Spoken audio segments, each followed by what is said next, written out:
कर्णवध से प्रसन्न युधिष्ठिर द्वारा श्री कृष्ण और अर्जुन की प्रशंसा। संजय कहते हैं, राजन, इस प्रकार जब कर्ण मारा गया और कौरव सेना भाग खड़ी हुई तो भगवान श्री कृष्ण ने अर्जुन को छाती से लगाकर बड़े हर्ष के साथ कहा, पार्थ, इंद्र ने वृत्रासुर को मारा था और तुमने कर्ण को मार गिराया है। आज से संसार के लोग वृत्रासुर वध की तरह कर्ण वध की कथा कहेंगे सुनेंगे। तुम बहुत दिनों से युद्ध में कर्ण का वध करना चाहते थे, आज वह अभीष्ट पूरा हुआ। अतः धर्मराज से ये शुभ समाचार बताकर तुम उनसे उऋण हो जाओ। तुम में और कर्ण में जब महासंग्राम छिड़ा हुआ था उस समय वे भी युद्ध देखने के लिए आए थे, मगर बहुत अधिक घायल होने के कारण देर तक यहाँ ठहर नहीं सके, फिर छावनी में ही चले गए। अतः हमें उन्हीं के पास चलना चाहिए। अर्जुन ने बहुत अच्छा कहकर आज्ञा स्वीकार की। फिर भगवान ने अपना रथ उधर ही मोड़ दिया। छावनी पर पहुंचकर वे अर्जुन को साथ ले राजा युधिष्ठिर से मिले। राजा उस समय सोने के पलंग पर सो रहे थे। श्री कृष्ण अर्जुन ने प्रसन्नता पूर्वक उनके चरणों में प्रणाम किया। उन दोनों की प्रसन्नता देख कर्ण को मरा समझकर युधिष्ठिर उठ बैठे और आनंद अतिरेक से आंसू बहाने लगे। फिर उन दोनों को छाती से लगाकर मिले और बारंबार युद्ध का समाचार पूछने लगे। तब भगवान श्री कृष्ण ने रणभूमि में जो कुछ घटना घटित हुई थी सब कह सुनाई। अंत में कर्ण के मरने की भी बात बताई। इसके बाद भगवान कुछ कुछ मुस्कुराते हुए हाथ जोड़कर बोले, महाराज, बड़े सौभाग्य की बात है कि आप, भीमसेन, अर्जुन तथा नकुल सहदेव भी कुशल से हैं। महारथी कर्ण मारा गया और आपकी विजय तथा अभिवृद्धि हो रही है, यह भी बड़े आनंद की बात है। आज सूत पुत्र के सारे शरीर में बाण धसे हुए हैं और वह भूतल पर पड़ा हुआ है। इस अवस्था में आप अपने शत्रु को चलकर देखिए। महाबाहो, अब आप पृथ्वी का अकंटक राज्य की। भगवान श्री कृष्ण का वचन सुनकर धर्मराज बहुत प्रसन्न हुए और बोले, देवकी नंदन, ये बड़े आनंद की बात हुई। आप सारथी थे, तभी अर्जुन कर्ण को मार सके हैं। ये आपकी बुद्धि का ही प्रसाद है, इसमें आश्चर्य की कोई बात नहीं है। ये कहकर युधिष्ठिर ने श्री कृष्ण की दाहिनी बाह पकड़ ली।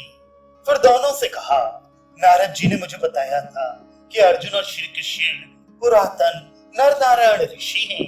तत्वज्ञानी श्री व्यास जी ने भी कई बार इस बात की चर्चा की थी।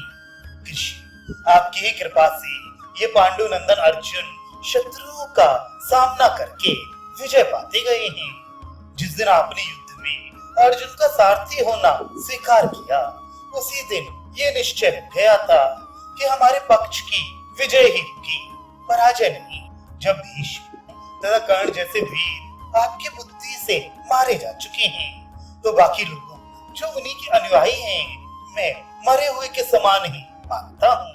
यूं कहकर राजा युधिष्ठिर सोने से सजाए हुए रथ पर बैठकर श्री कृष्ण तथा अर्जुन के साथ रणभूमि देखने को चले। वहां पहुंचने पर उन्होंने देखा कि नर रत्न कर्ण सैकड़ों बाणों से छिदा हुआ पृथ्वी पर पड़ा है। उस समय सुगंधित तेल से भरकर हजारों सोने के दीपक जलाए गए।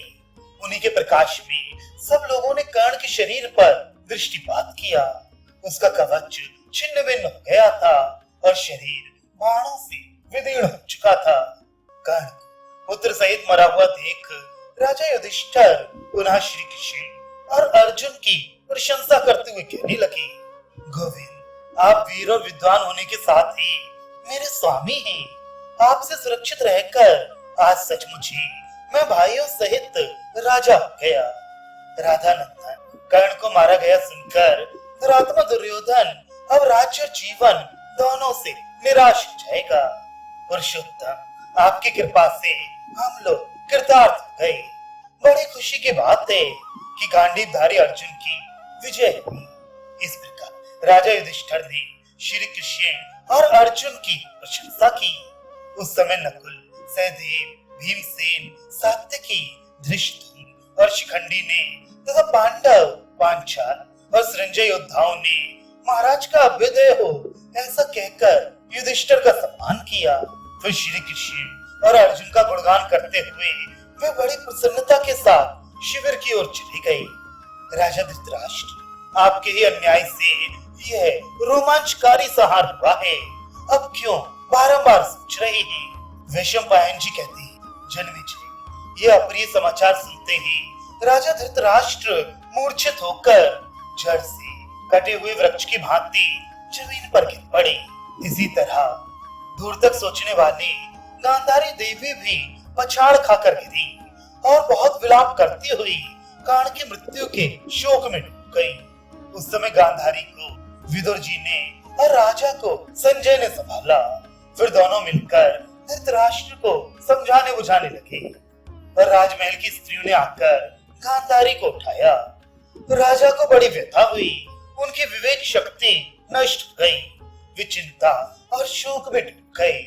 मोहाच्छन्न हो जाने के कारण उन्हें किसी भी बात की सुध न रही। विदुर और संजय के बहुत आश्वासन देने पर प्रारब्ध और भावित व्यक्ता को ही प्रधान मानकर वे चुपचाप बैठे रह गए। जो मनुष्य कर्ण और अर्जुन के इस युद्ध यज्ञ का स्वाध्याय करता है अथवा इसे सुनता है, उसे विधिवत किए हुए यज्ञ का फल प्राप्त होता है। सनातन भगवान विष्णु यज्ञ स्वरूप हैं। अग्नि, वायु, चंद्रमा और सूर्य भी यज्ञ के ही रूप हैं।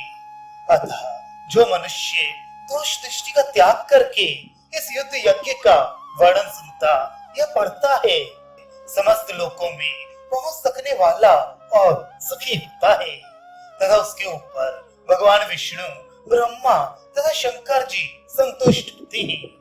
इस पर्व के स्वाध्याय से ब्राह्मण को वेद पाठ का फल मिलता है, क्षत्रियों को बल तथा युद्ध में विजय की प्राप्ति होती है, वैश्यों का धन बढ़ता है और शूद्र निरोग एवं स्वास्थ्य संपन्न होते हैं। इसलिए सनातन भगवान विष्णु की महिमा का गान हुआ है। इसलिए इसके पाठ से मनुष्य की कामनाएं पूर्ण होती हैं और वह सुखी होता है। लगातार 1 वर्ष तक बछड़ों सहित कपिला गौओं का दान करने से जो फल मिलता है वह कर्ण पर्व के एक बार सुनने मात्र से प्राप्त हो जाता है।